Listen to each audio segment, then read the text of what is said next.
Olá, sejam bem-vindos.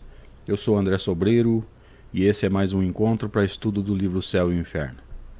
Como de costume, vamos aos nossos movimentos iniciais.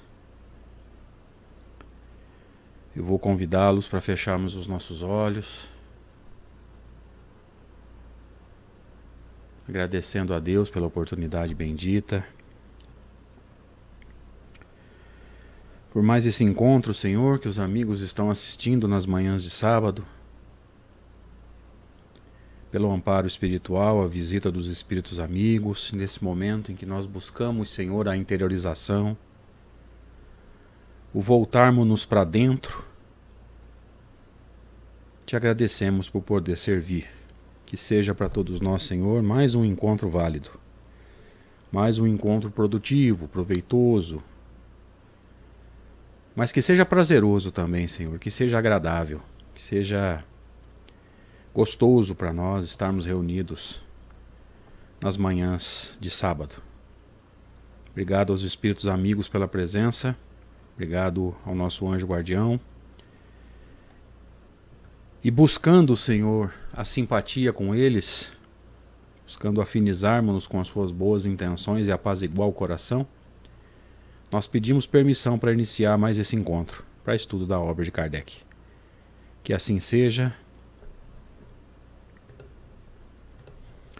Graças a Deus, sejam bem-vindos, sintam-se abraçados, mesmo que virtualmente, para esse que é o 41º encontro para estudo do livro Céu e o Inferno, como um todo. 16º para estudo dessa parte especificamente, que é o capítulo 3º, chamado O Céu.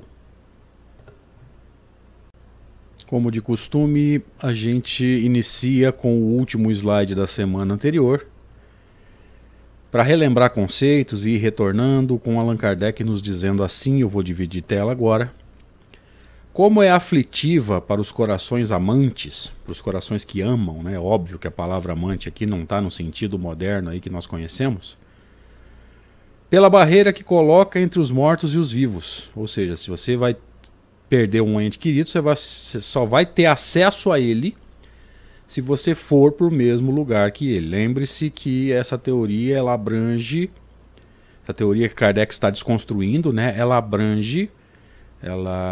acredita na fixação do destino. Esse é o termo que Kardec usa no Evangelho segundo o Espiritismo, ou seja, sempre no céu, os bons, sempre no inferno, os maus, e aqueles que têm salvação no purgatório. Então, se eles têm salvação, a tendência é que vão para o céu conforme forem recebendo orações. Enfim, eu não conheço a teoria de forma mais profunda, mas você só vai ter acesso ao seu ente querido se você for para o mesmo lugar que ele. Por isso que Kardec vai falar na barreira colocada entre mortos e vivos. Aí ele prossegue: as almas felizes, disse, pensam somente na sua felicidade. Eu conquistei o céu, segundo aquela teoria. As que são desgraçadas em suas dores. É de se espantar que o egoísmo reine na terra quando é mostrado no céu, ou seja, aquelas almas que foram para o céu, preocupadas exclusivamente com a própria felicidade, sem se preocupar com aqueles que ficaram na terra e aqueles que podem não ter o mesmo destino. Kardec está dizendo que isso é um egoísmo e pelo menos para mim faz muito sentido. Então como é que eu vou me espantar com o egoísmo na terra, ou seja, aqui no plano físico, quando aqueles que foram para o céu lá estão e não se preocupam nem um pouco com aqueles que não tiveram o mesmo destino? Quão estreita é, então, a ideia que ela dá da grandeza do poder e da bondade de Deus, porque o próprio Deus, que envia inúmeros missionários aqui para ensinar as virtudes, entre elas o perdão, o Deus que nos foi mostrado durante tanto tempo é um Deus que não perdoa. Porque o sofredor, aquele que pisou na bola, aquele que errou, é colocado no inferno por toda a eternidade. Então o Deus que pede o amor e o perdão é um Deus que não perdoa, se nós acreditarmos na teoria antiga, né, da chamada fixação do destino. E aqui nós vamos iniciar então o trecho de hoje do nosso estudo, já que Kardec desconstruiu a teoria da fixação do destino. Agora ele vai argumentar a favor da fixação do progresso, do constante intercâmbio entre vivos e mortos. Vamos ver isso? Vamos dividir tela então. Quão sublime é, ao contrário, a ideia que o Espiritismo dá. Como sua doutrina engrandece as ideias, amplia o pensamento. Mas quem diz que ela é verdadeira? Inicialmente, a razão. A revelação, em seguida, veja, primeiro a razão, a lógica. Como é que alguém pode estar no inferno se mora no meu coração? Como é que alguém pode estar no inferno se é amado por nós? E se é amado por nós que somos imperfeitos, por que não seria amado por Deus? Então, se é amado por mim, por você e por Deus, como é que pode estar no inferno? Você já pensou nisso? Então, a razão vai naturalmente se recusar a entender essa ideia. Como é que eu posso acreditar que Deus coloca alguém no inferno? Se Deus é amor, eu que amo, tenho tendência ao perdão, posso ter dificuldades, mas mais cedo ou mais tarde a gente vai deixar as coisas para lá e vai acabar se reconciliando com aquele que nos ofendeu. E graças a Deus aqueles a quem nós ofendemos também, invertendo o ponto de vista, né? Mais cedo ou mais tarde acabam deixando as coisas de lado e a gente acaba se reconciliando, ainda com um pé atrás, vai demorar um tempo para haver confiança, mas é assim que funciona. Se nós que somos imperfeitos temos tendência a deixar os erros de lado e seguir caminhando, perdoando, com dificuldade, outros com menos dificuldades, acontece. Como é que nós podemos querer que um Deus de amor, um Deus absolutamente perfeito, não perdoe? Mas vamos seguir com o texto de Kardec. Lembre-se, nós já entramos no trecho de hoje, tá? A revelação em seguida, ou seja, os espíritos revelando a condição deles. Depois, sua concordância com o progresso da ciência, como foi discutido nos primeiros capítulos dessa obra. Opa, eu esqueci de dividir tela, eu coloquei o slide todo, me perdoe. Como foi discutido nos primeiros capítulos dessa obra, onde estaria esse tal de céu defendido durante tanto tempo pelos religiosos, se a ciência já consegue, através dos telescópios, buscar distâncias inimagináveis e não encontrou esse tal de céu? O que estaria acontecendo então com esse lugar de bem-aventurança e de paz, se a ciência não o encontra, se a razão não o aceita e nem pode aceitar? Então por isso que Kardec vai falar aqui, agora eu vou dividir tela, aí cliquei certo, na concordância com o progresso da ciência, que já consegue enxergar uma pequena parte, é verdade, desse céu infinito, desse universo infinito, e não encontrou esse tal de céu. Entre duas doutrinas, das quais uma diminui e a outra amplia os atributos de Deus, das quais uma está em desacordo e a outra em harmonia com o progresso, das quais uma fica para trás e a outra avança, o bom senso diz de que lado está a verdade. Então, a doutrina, ou melhor, a ideia trazida pela doutrina espírita nesse caso pauta-se no bom senso, pauta-se na lógica, e não em textos arcaicos, que é o texto bíblico, que nós respeitamos, sabemos que existe uma adoração ao texto bíblico, ninguém tem dúvida quanto a isso, ninguém desconsidera, mas pela própria revelação espírita a gente já tem condições de entender que são textos escritos há muito tempo e dentro de um contexto histórico e cultural. São judeus, escrevendo dentro da crença deles, interpretando os fatos dentro da crença deles. E nós já temos, pós-Antigo Testamento, o chamado Novo Testamento, a figura central que é Jesus, já bem à frente no tempo. E mais de 1800 anos depois da segunda revelação vem a terceira revelação, que vai aproveitar os avanços extraordinários da ciência e vai nos dizer que esse tal de céu não existe. Que não existe para cima e para baixo no universo. Para cima e para baixo são noções internas, ou seja, eu estou nessa posição, acima, abaixo, à minha frente, atrás, à minha direita, esquerda, as diagonais, para localização e para orientação pessoal. Isso não vale para o universo, porque tudo gira o tempo todo, o que está embaixo agora está em cima daqui a pouco. Kardec fez exatamente essa argumentação no Livro dos Médiuns, nós já estudamos isso no encontro que fazemos nas segundas-feiras. E Kardec prossegue, vou dividir tela agora. Que em presença das duas, ou seja, comparando as duas teorias, cada um em seu fórum íntimo, veja, nós não violentamos consciência, nós argumentamos a favor daquilo que nós acreditamos, interrogue as suas aspirações, e uma voz interna lhe responderá, provavelmente a voz da consciência. Mas essa consciência muitas vezes ela fica tapada, ela fica perdida quando o seu dono, entre aspas, não quer enxergar a verdade. Quando por algum motivo aquela teoria na qual ele acredita é interessante para ele. Então ele vai fazer o seu esforço de manutenção para manter aquela crença sem abrir os olhos para a chamada verdade. Kardec prossegue. As aspirações são a voz de Deus que não pode enganar os homens. Então veja que Deus, através da nossa consciência, entre aspas, o celular, através do qual Deus fala conosco, claro que é uma metáfora, porque quem fala conosco representando Jesus e representando Deus é o nosso anjo guardião, e é evidentemente que nossa consciência não é um celular, mas é uma metáfora que todos vão entender com relativa facilidade. A consciência vai aos tempos, com o tempo, né, aos poucos despertando para essa busca da verdade.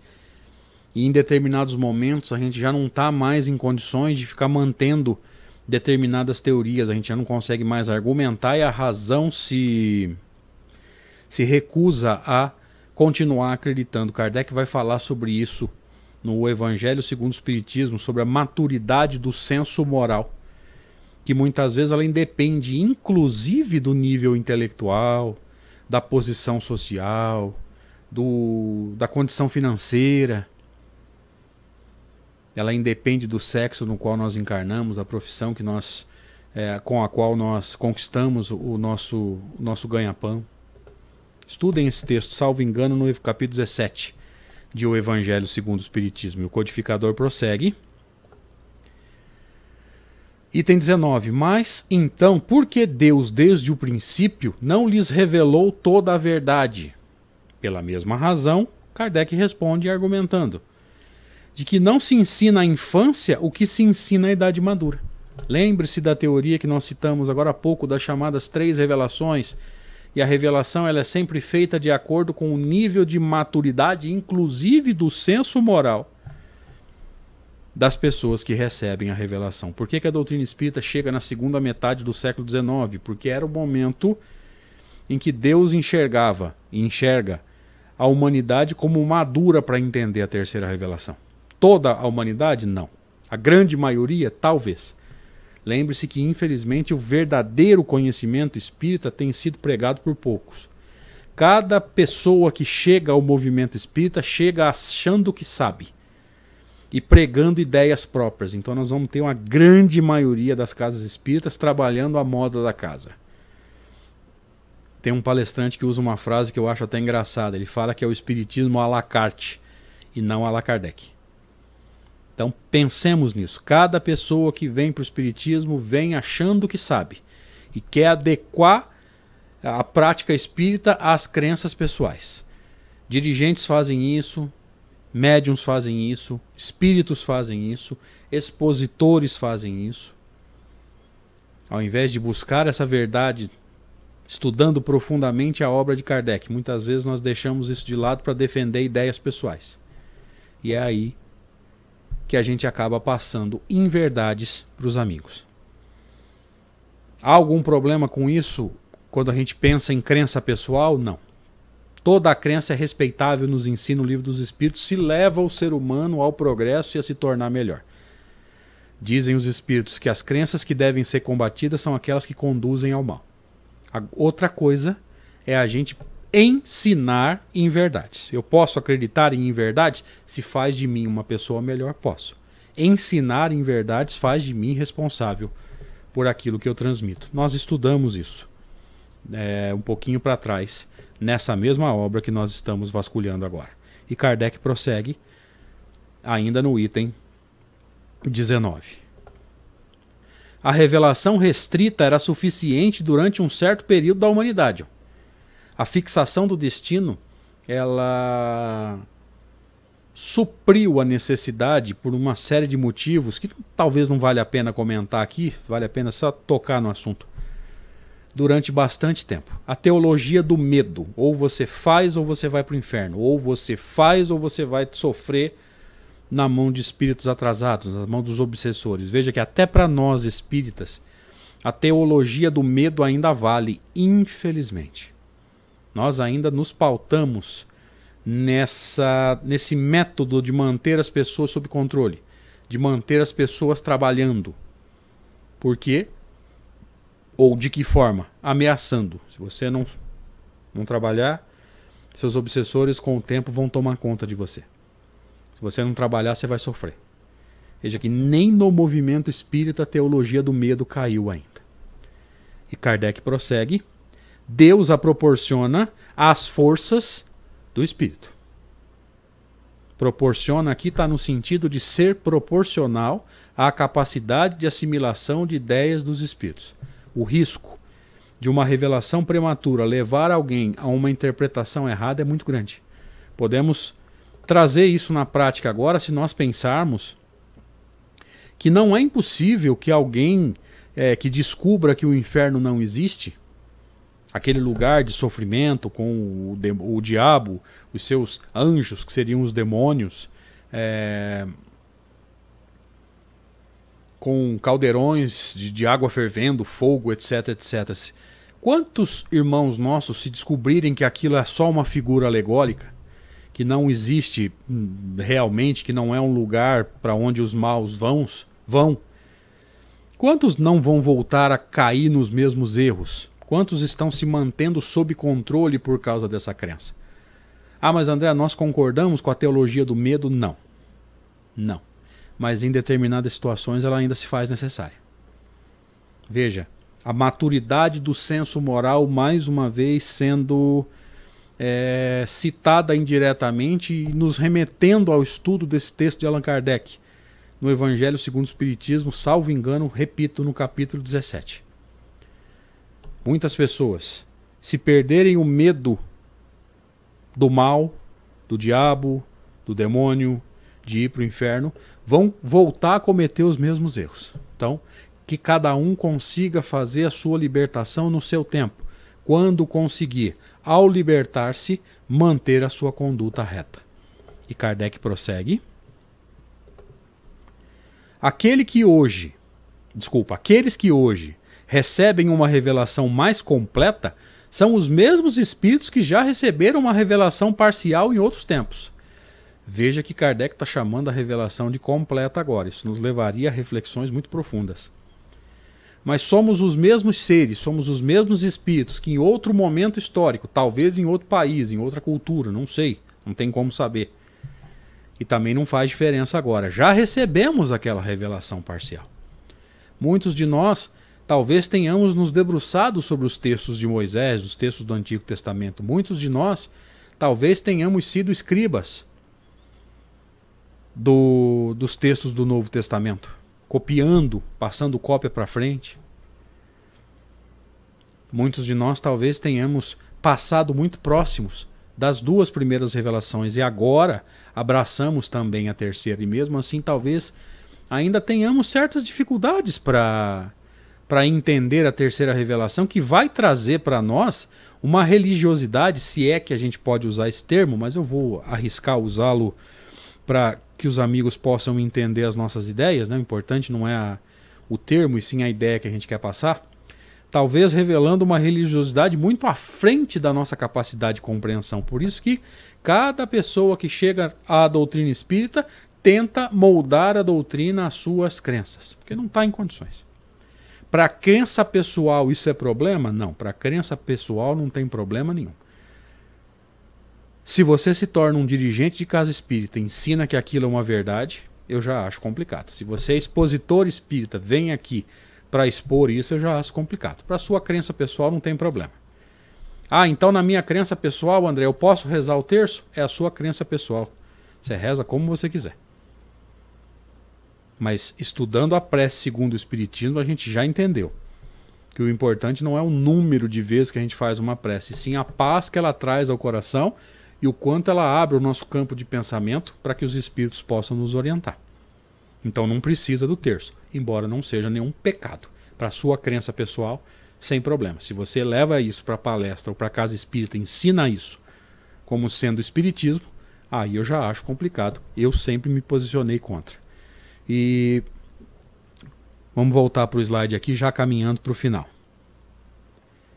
Mas que desde então cresceram em inteligência, em capacidade de assimilação de novas ideias, acompanhando inclusive o progresso intelectual.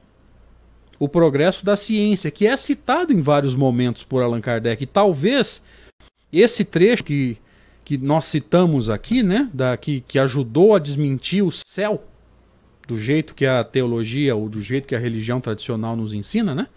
Lembremos-nos que a teoria cristã dizia que os planetas, os sóis iam até um ponto e a partir dali existiria o céu onde estava Deus, que era o céu destinado aos bem-aventurados.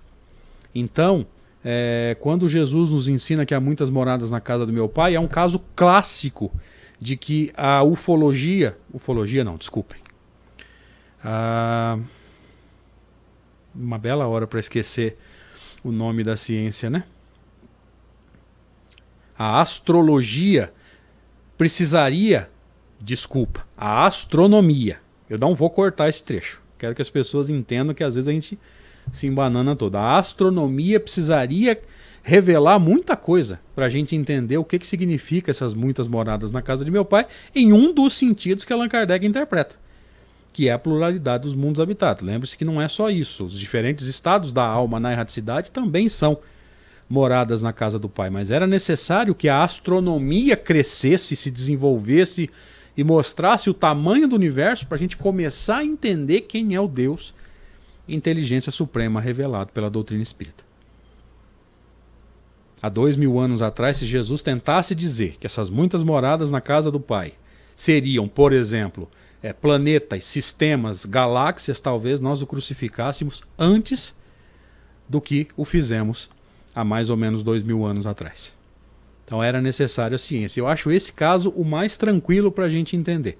Que quando a revelação é física, por exemplo, a astronomia, a ciência nos ajuda. Quando a revelação se dá com relação ao espírito imortal, a doutrina espírita vem esclarecer a gente. Vamos encerrar por aqui então, agradecendo a presença de todos vocês, te pedindo, se possível, que você curta, dá o seu joinha no vídeo, compartilha, se inscreve no canal e vamos estudar e vamos divulgar, vamos fazer a transformação moral nossa e vamos, se possível e se necessário, alterar a nossa prática espírita.